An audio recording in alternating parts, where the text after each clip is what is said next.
Anime for Blondes. So she texts me and she goes, yeah, I love this show. It's cozy. Or like an hour later or something, I hate this show. I just got to the cat part. Like, I feel like I won't do a rewatch just because of that. Action! Hello, I'm Becca. And I'm Allie. And welcome to Anime for Blondes, the girly pop podcast made for girls, gays, theys, and blondes. The blondes is crucial. And today we have a very special bonus episode for you guys. Yay! Today we're reviewing in honor of the last day of April, Your Lie in April. That's so fun that there's just an anime that everyone's like, we should watch this every April. Yeah. And, you know, a lot of people actually don't rewatch it because they're traumatized. That's kind of the question that we're pondering today with this recap. Should you rewatch Your Lie in April every April? Is it worth watching Your Lie in April every April? And what I learned, maybe I'll save what I learned for the end. Okay. Trigger warning in this episode for depression, illness, talks of suicide, and abusive parenting. Yeah. Okay. But let's start off. You have seen this before. How many times have you watched this?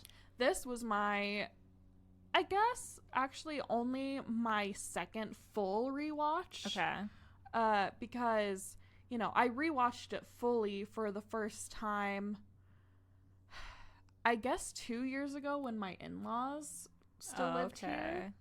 And I'm just trying to remember when they moved out, and I just don't remember. Mm-hmm. So they lived here, and then we all watched it together in April. Okay. And then I rewatched a few, like, select episodes after that. And then this year, independent of us doing this for the podcast, I was just like, I feel like I need to rewatch the whole thing. I feel like it'll be good for me. Okay. And yeah, and I did. And then you were like, and how can I rope Becca into it as well? I just thought it would be funny if I was like, hey, there's this like really sweet like little romance anime that you should watch because it's April and it's tradition, and then just traumatize you a little bit. I just thought that'd be funny. That is so silly. Like, just silly goose mood vibes. Yeah. So yeah, this is my first time watching it. So we get the perspective of a first-time watcher and a rewatcher. And that's kind of how this podcast started. That is kind of the whole Kaisen. premise. Yeah, that kind of was like the whole point. So, okay. Just, do you want to just say, like, do you like the show? Your first time watching it. Did you like it? I think because I got some reactions from you. I'd say I liked it, maybe not loved it. Okay. And I'd say I have some like specific feelings and issues about it that we can get into. But for the most part, I did think it was a good story. I liked the like meaning behind it, the premise. There's just, I have to say, I just am like, do I like anime? I think that's the thing. I don't think you like anime because it's anime. I don't think you like anime for it being anime. You like good shows and good movies. My issue, is that I think that sometimes I watch anime and I'm like, I love anime, and it's because it's a really good anime, and then sometimes I watch it and I'm like, oh, this is just like a normal show. This maybe isn't like the best show in the world, and so I'm like, and I don't really like it. And I feel like that's kind of how it is with me in shows. That's how it is for me with shows in general, is I watch shows sometimes and I'm like, this is the best show ever, and then I watch shows other times and I'm like, this was a waste of time. And so yeah, I don't think the issue is you don't like anime. I think it's just you don't look at. And I think I struggle with like anime style storytelling sometimes. Okay. It's hard to explain, but like if I had to say my main frustration with this show, just off the top, was some of the pacing, which is always kind of my issue with anime, I've noticed, and also some of the focus on extra characters rather than the main characters. Yeah. And those are, like, repeatedly my issues with anime in general. Okay. And I feel like that was my main issue with this as well. So you hated the episode of Solo Leveling where it was just all the side characters. I mean, no, because that was one episode and it made sense. Yeah. I feel like a lot of like anime series, it's like, I'm like, I want to focus on the main story. And they just do everything but that, you know? And I understand like why people would like it, but I just don't know if it's a storytelling aspect that's for me. Okay. But then, yeah, so I feel like my complaints about this show are like more of complaints about anime in general, and like I'm like, it's actually way more like broad than just this one. But like I really liked the specific premise of this story. Okay. I think I would have just liked it told in a little bit of a different way. So do you have an example of like a complaint you have about this show that is not just about the show, that is a general anime thing that you've noticed? Like, do you have something specific? Well, the two things I just said. Oh, the pacing? Yeah. And then the side characters? Yeah. Okay. I just don't notice pacing in anime in general. Yeah, that can be a big problem, especially in fighting anime where a fight will take like 3 whole episodes. Exactly. Which is something I hate about shonen. But I can't really think of like pacing in this show specifically that's like bad. For me, I felt like the pacing on this, and I do have to say I did binge this the past 2 days. Yeah, you binged this. Which now I'm like for sure, because I did this with Apothecary Diaries, and I really got a bad taste in my mouth for Apothecary Diaries, and now I love it watching it week to week. And I kind of felt the same way about this one. I was struggling through a lot of it, and now I'm like, okay, I definitely just need to not binge anime. Yeah. It's just, I think it's too kind of slow paced a lot of the time to enjoy binging it. Okay. Whereas I'm used to shows that like something's happening every minute, and so binging it is really exciting. That is fair.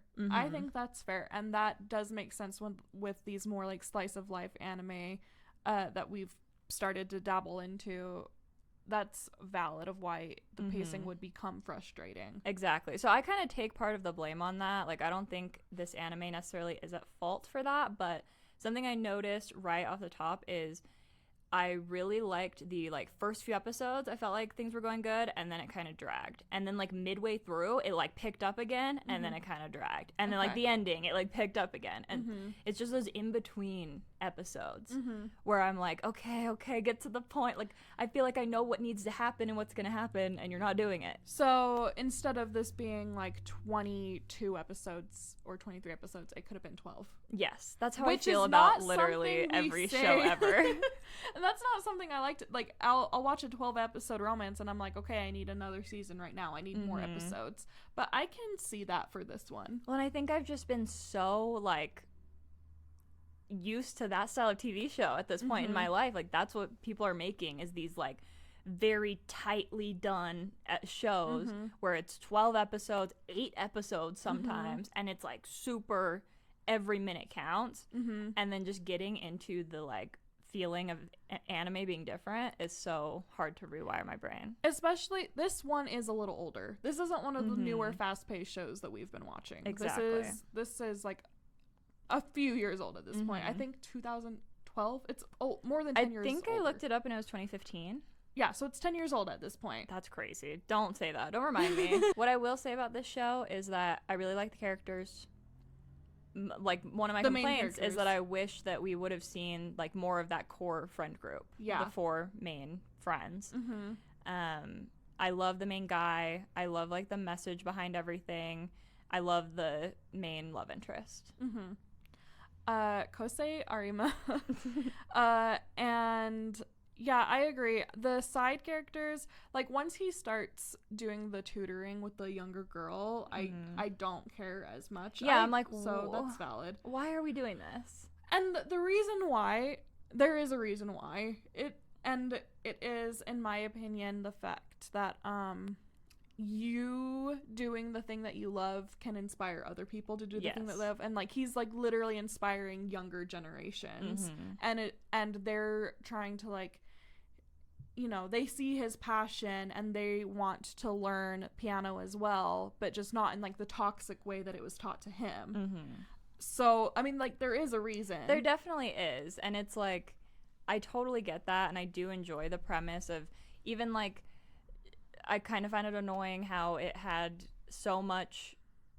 showed so much of his like relationship with his 2 like main competitors that he'd always competed with, and like their kind of stories. I'm like, I don't care. Like, I don't care about them. But I understand that what they're doing is they're like, oh, through her helping him find his love of music, she's also helping him connect with people again. And instead of just his 2 friends that he's had, he's completely cut himself off from everybody else. But through this and him like learning to love music again, he's also learning and gaining these new connections, which is really beautiful, and I love that. And they're being re-inspired too, because those 2 competitors, sorry, I don't know their names, the blonde guy and the girl with black hair who's in love with him,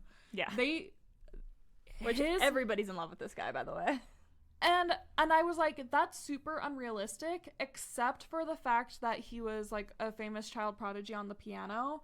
And as a kid, I did love No, I don't find it unrealistic at all. I was like, boys who play instruments are so cute. Yeah, no, I don't find it unrealistic at all. Okay. I did for a second. I was like, why does everyone love him? And I'm like, oh, because he's like... See, I found it frustrating that he didn't realize how much everybody loved him. Yeah. Like, I was like, bro. But that's like the character arc, yeah. You know? So, but because, like, by him coming back and starting to play piano again, they were like re-inspired. They were also re-inspired. Yeah. So should we let them in on the basic premise of this? Oh yeah. So spoilers for Your Lie in April. Of course. So the premise of this show is a boy named Kosei Aruma. He was a child prodigy playing the piano, and his mom died 2 years ago, and ever since then he can't hear music on the piano anymore. He has a lot of trauma with it, with how she taught it. She got kind of abusive as she got sicker. Kind of. She got super abusive as she got sicker. And so ever since she died, he can't hear the notes anymore, so he quit playing the piano. He meets Kaori, this friend of a friend, who is a violinist prodigy. And they go to watch her perform because she has a crush on his best friend. So he's tagging along and he sees her perform, and it brings back memories of his experiences as a child prodigy and his love of music, because the way she plays versus the way he played are 2 completely different ways of playing music. And so their relationship grows and they get closer together, and we come to find out that she has a terminal illness and she is dying, and so she is basically using her, like, the last months of her life to try and re-inspire him to go back to playing the piano, because he was also what inspired her to start playing music in the first place. Yes. And there's also so he has his 2 best friends in the beginning, a guy and a girl, and she has kind of always taken care of him, and they've always been really close. She's been really protective of him, like, since his mom died especially, but even before that. And so we have this kind of dual relationship where she has a crush on him, he has a crush on this violinist, and the violinist has a crush on his best friend. But she doesn't actually. And the best friend also has a crush on her, but he's also kind of like a player and just has a crush on anyone. So it's like not that big of a deal. It's not that deep. But the whole time our main character does think that she likes his best friend. Yeah, he keeps bringing that up. He's like, this is the girl who likes my best friend. Exactly. And he's like, bros before hoes. I can't. That's crazy. I'm like, bro, she obviously likes you the whole time. I'm like, he's like, she likes my best friend. I'm like, does she though? Does she actually? He's annoying. He's blind. And you know, about the girl best friend, she doesn't actually fully understand that she likes him romantically either for a while. Yeah. She even is like, yeah, he's like an annoying little brother. But everyone else is like, you're delusional. Yeah. Even Kaori is like, you're insane. Well, and she even Tsubaki. like dates someone else. Yeah, Tsubaki is her name. She even dates someone else for a while. Yeah, she gets a boyfriend who's like, he's like on a baseball team and he's like a year older, and she's like, I had the biggest crush on him. Yeah. And then he's like, you're not actually into me, I fear. Yeah, and he's like, and I kind of met someone else too. Yeah. There's a whole thing there, but it's this really fun dynamic. And our main girl, Kaori, she really teaches our main guy, Kosei, to love music again. And he really struggles with, like, just not being able to hear. He'll be going on the piece, and then he'll just lose it. And it's very interesting to watch. He has this very interesting dynamic with his mother, who has passed away, where it's a little bit of a incestuous, little bit of an emotionally incestuous, it's a toxic boy mom issue. And I was like, why are boy moms like this? Well, and she gets a little bit of redemption near the end, but I'm still kind of like, no, like, I mean, it starts out so normal, and it really is just because she gets sick and goes kind of crazy. Yeah, but yeah, so every time he plays, it reminds him of his mom. Yeah. And he's traumatized from it. He has PTSD, basically. Yeah. And I hate...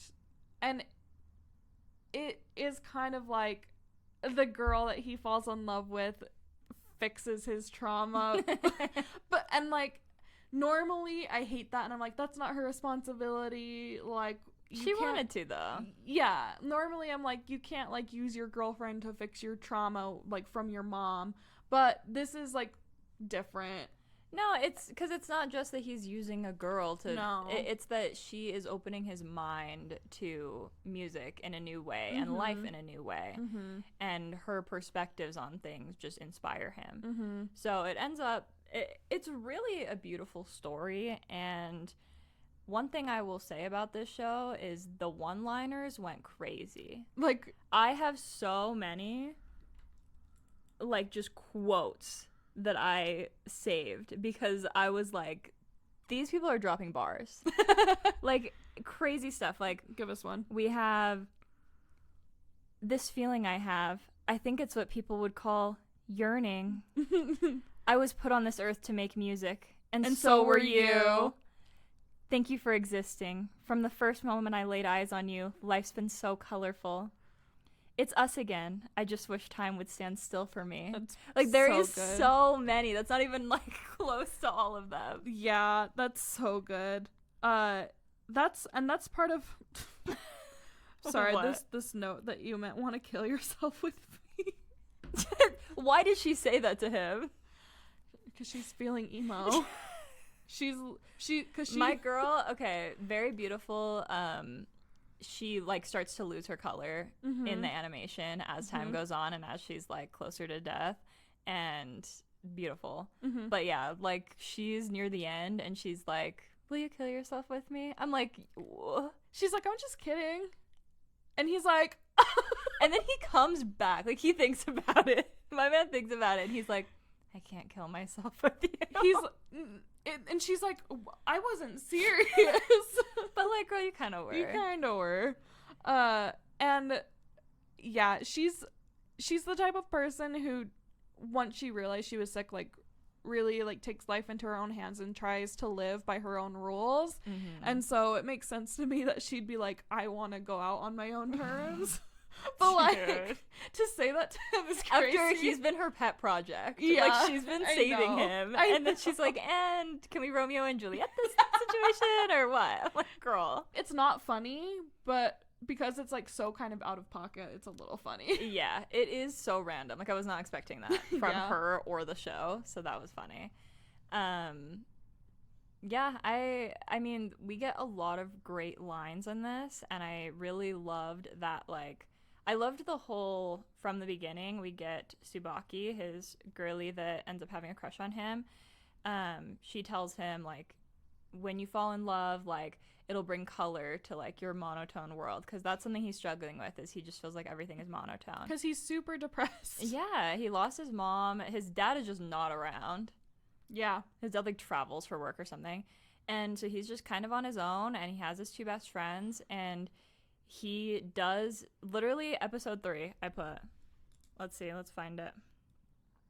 I said, 3 episodes in, and he's in love with her.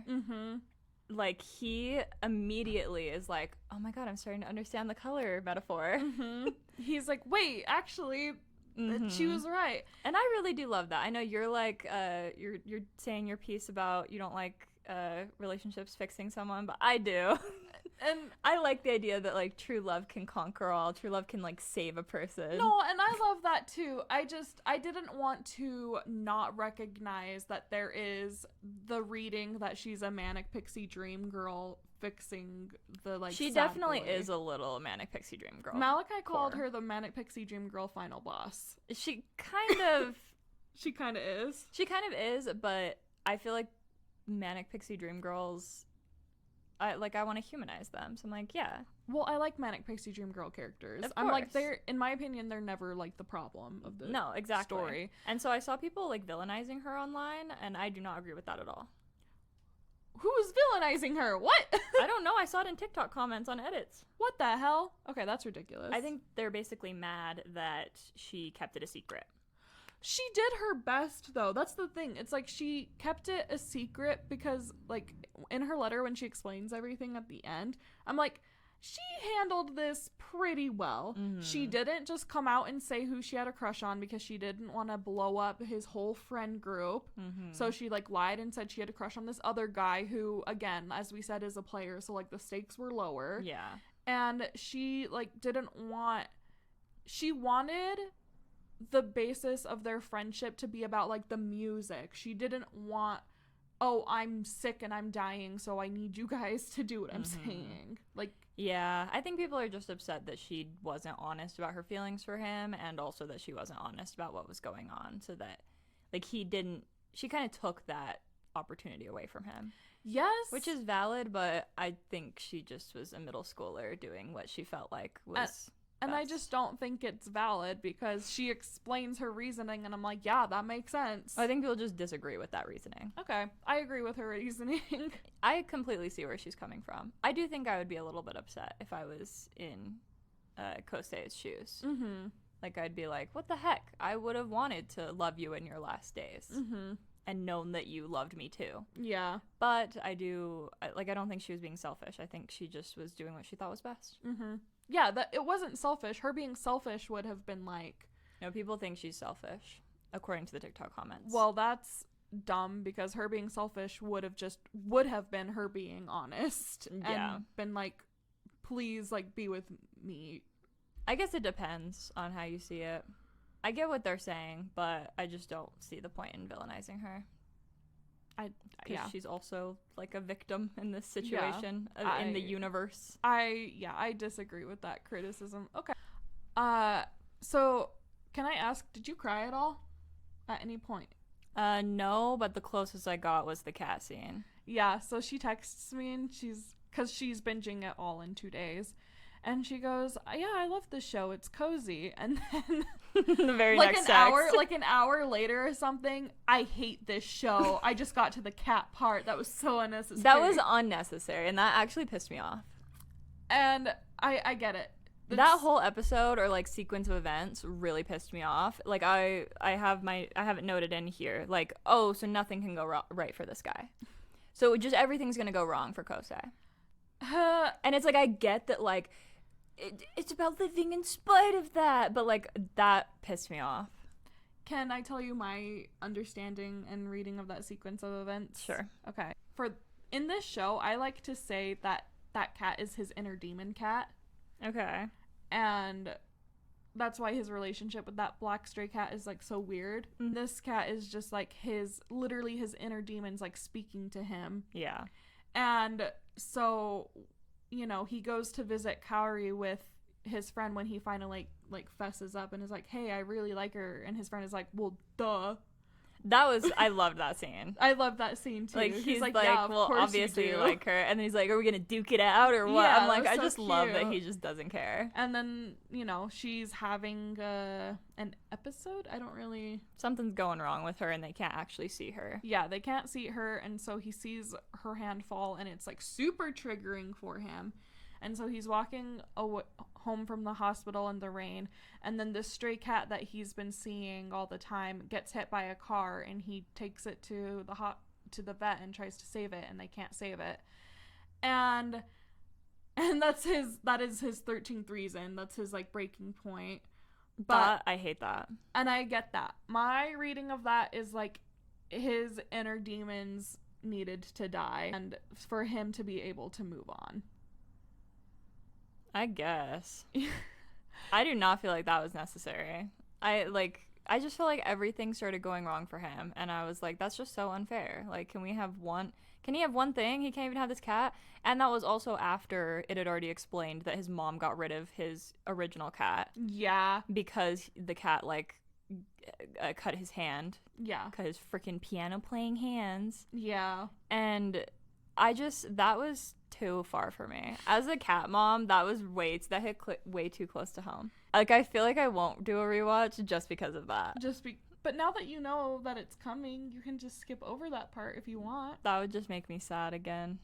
I do hate it when animals die, but it made sense for me in this example.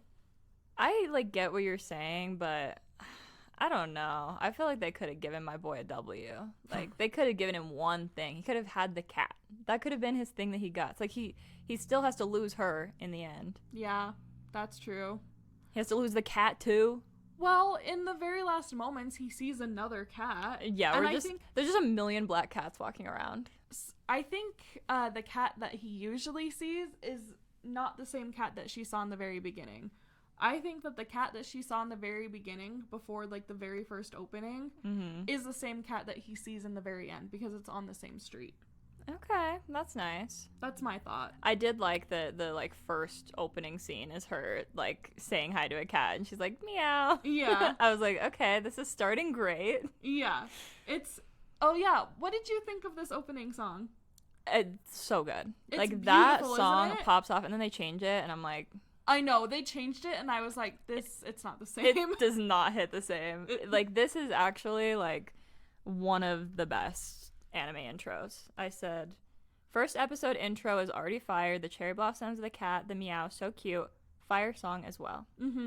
Song is fire. It's one of the most, and I told you this before you watched it, that this opening is one of the most famous anime intros ever. I see why. Yeah, it's gorgeous. And the sequence for it is beautiful too. And I just love like a good watercolor style of animation. Yeah, me too. And just all the like cherry blossoms and it's beautiful. Everything was just really pretty. They meet in April in springtime, but even when it's like nearing the end of her life and it's snowing and stuff, like almost a full year has passed and he just still sees her as a vision of springtime. And that's beautiful. It's very symbolic that they start in April and then it ends like in winter and it's snowing and that's when we lose her. I definitely liked how they showed everything like that. Was very beautiful for sure. Like, he meets a lot of different people and reconnects with a lot of different people because of her. Like, getting him back into music. Like, I really loved his relationship with his mom's old best friend. Yeah. And how he kind of got like a family member out of it. That was really great. And I really liked, because my first thought was like, why did this girl just like not check in on him for the past 2 years? Like, where has she been? And then I was like, she has a young child and it's only been 2 years. Yeah, so that is a blink of an eye for us as adults versus him. 2 years is a lifetime when you're in middle school. And they really show that in the difference of when they show him just 2 years ago and he's like half his size.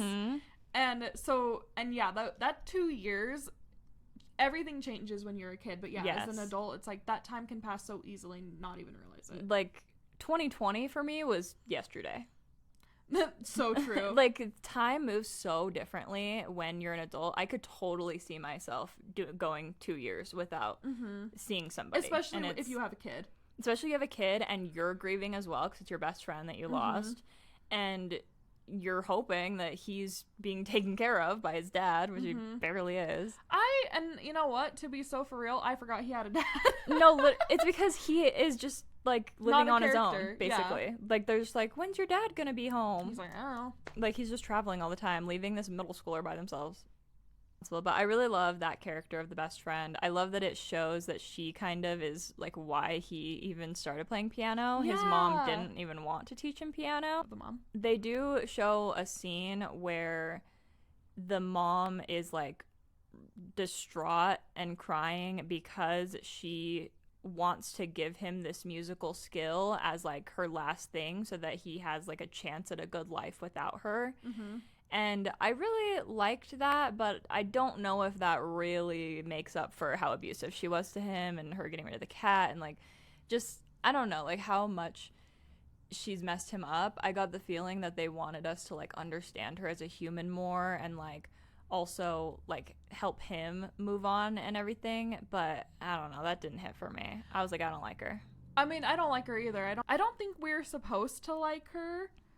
I think we are supposed to be able to watch it and be like, no, like her motivations don't excuse how she treated him and how she messed him up, but I do think we are supposed to have that nuanced like vision of it, because he just ends up like reaching the point where he doesn't blame himself anymore, because he was always blaming himself that if he was a better piano player that his mom wouldn't have died, which does make sense, which that's kid logic, like through and through. And I like when the mom's friend comes back, she takes on the role of like giving him that like tough love and motivation that Tsubaki was giving him before she realized her feelings for him. So now that responsibility is kind of off of her shoulders. Well, and she's able to give that to him musically as well, whereas Tsubaki really, you know, she doesn't know how to play music. No.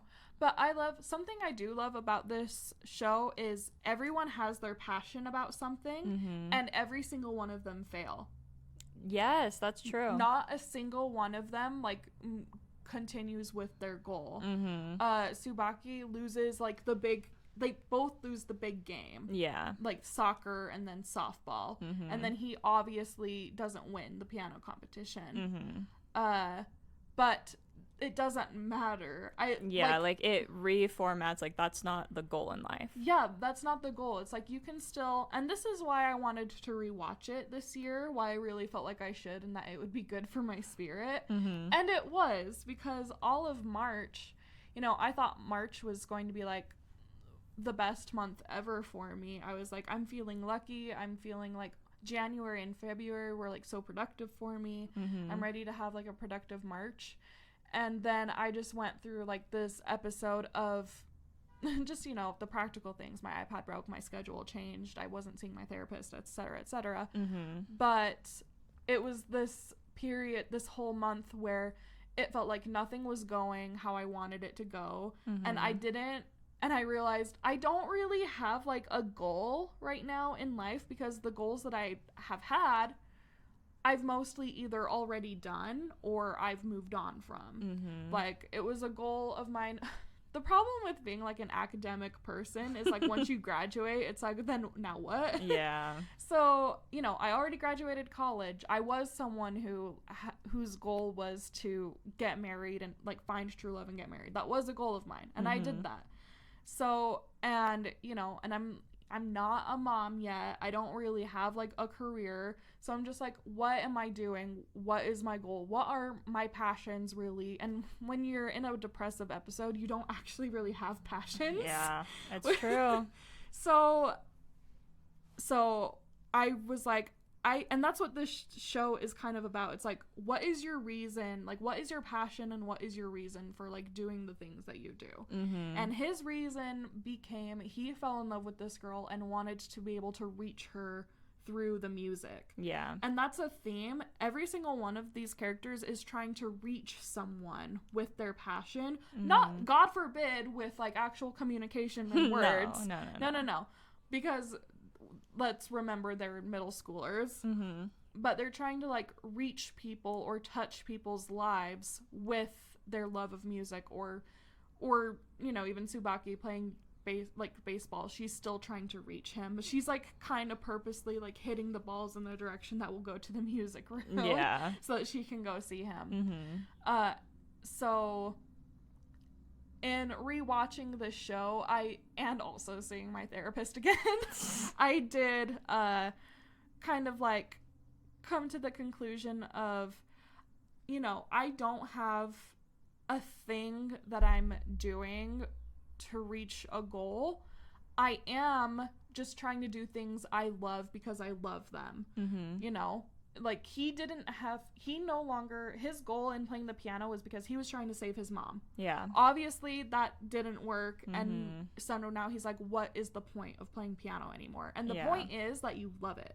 Exactly. You can do something not because you feel like you have to. You can just do it because you love it, and it brings you joy. And also, like, just him learning to love it in a different way that isn't, like, being so perfect with every single thing, and instead, like, feeling it and letting himself feel it, and also letting himself have connections through that that he didn't otherwise. Like, it's such a stark contrast when he reunites with his two competitors. Yeah. They are like, oh, so you're back. And he's like, what was your name again? Who the hell are you? Like, he has ops that he doesn't even know about, and it's because his goal was never to beat these other kids. His goal was to be perfect for his mom. And so he doesn't even care about them, and their whole goal is just to be better than him. And it's very interesting to see that dynamic, and I did like it. I really liked the message behind it and everything.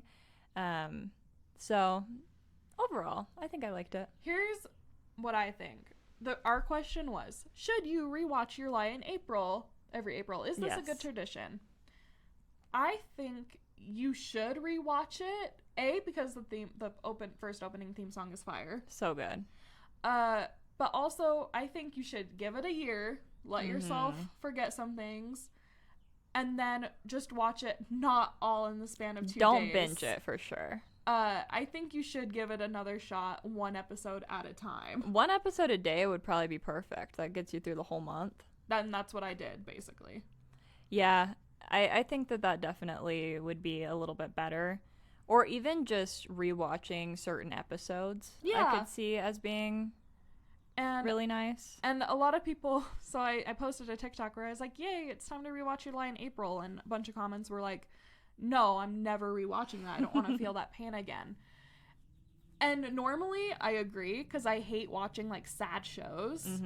But I feel like the majority of this show is not sad, actually. Like, there's some, like, really depressing things in it, and it's really sad that she does end up dying, and it's sad that the cat dies, and it's sad, like, all the trauma that he deals with. But also, it's very uplifting in how it, with what comes after.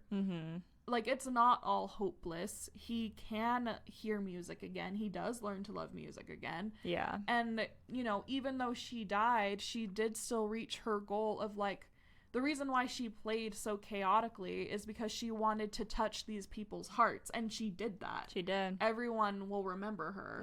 And it did still, like, touch his heart, too. So, yes, a lot of sad things happen, and it makes sense if you don't want to watch a sad thing.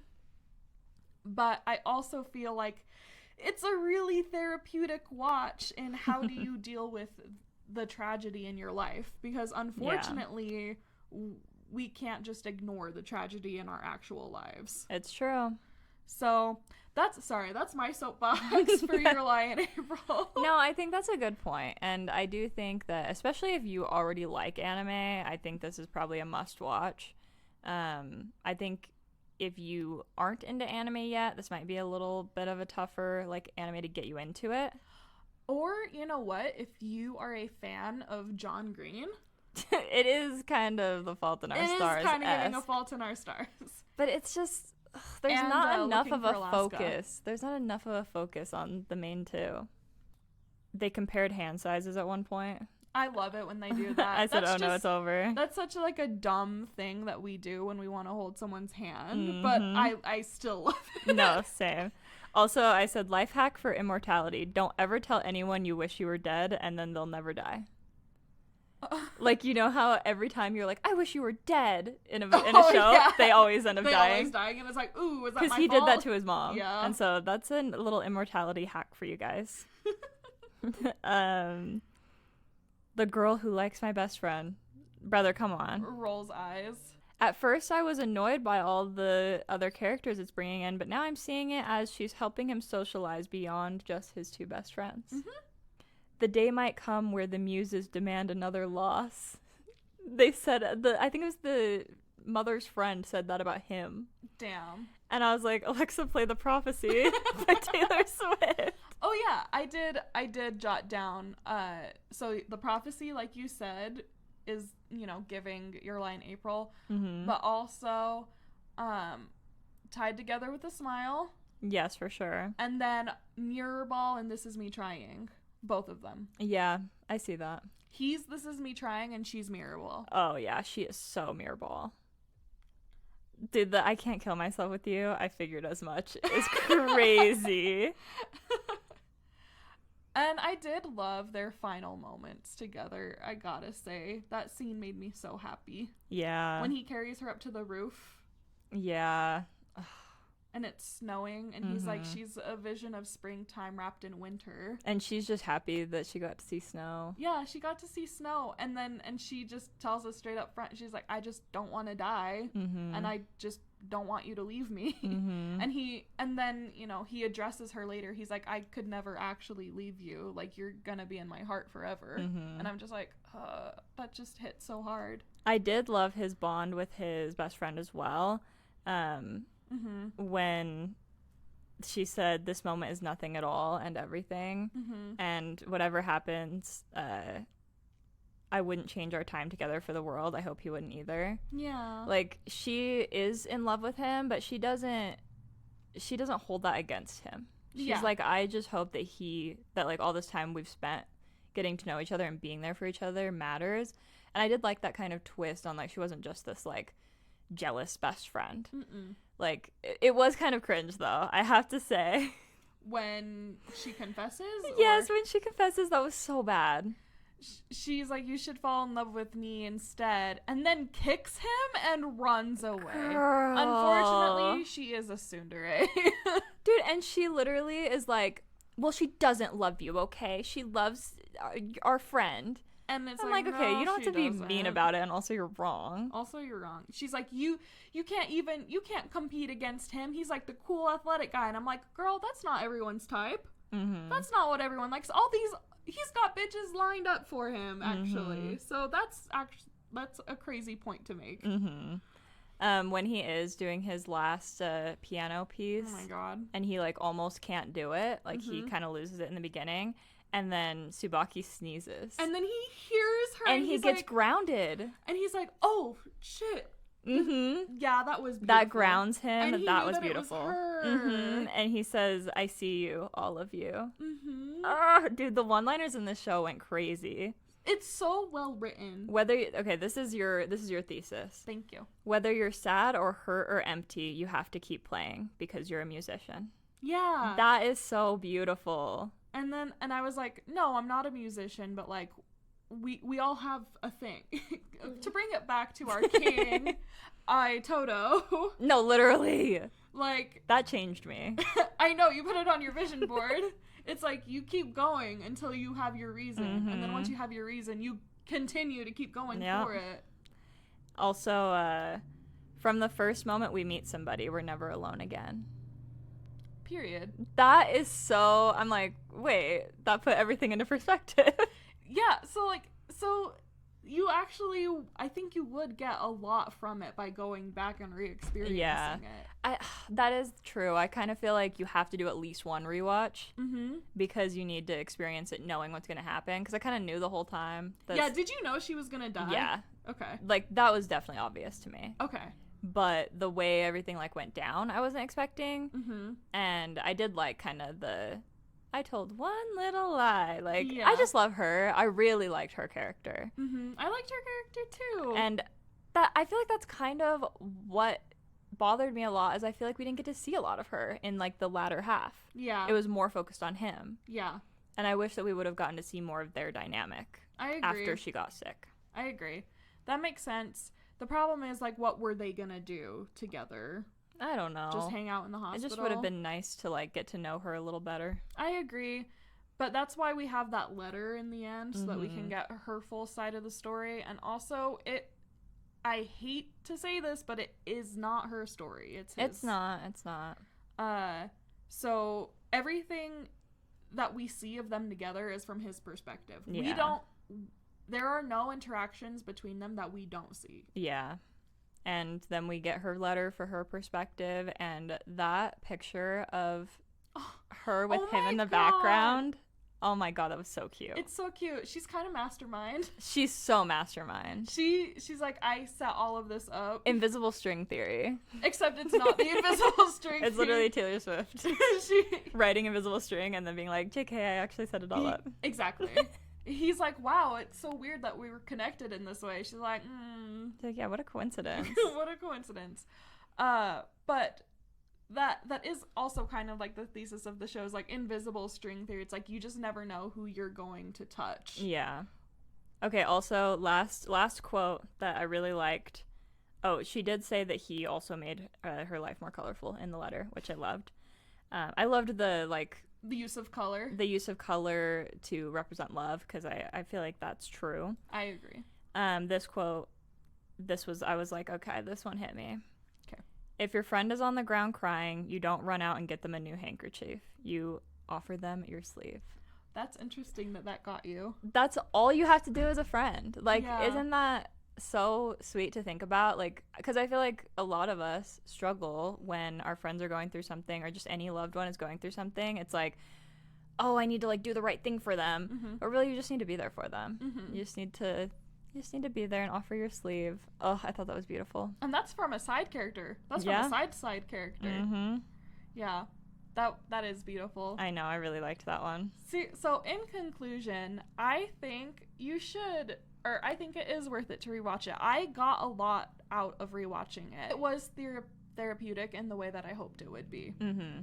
I would also agree. You have to at least give it one rewatch. Yeah. One watch and one rewatch. If you haven't gotten into anime yet, maybe watch another anime first and then watch this one. Yeah.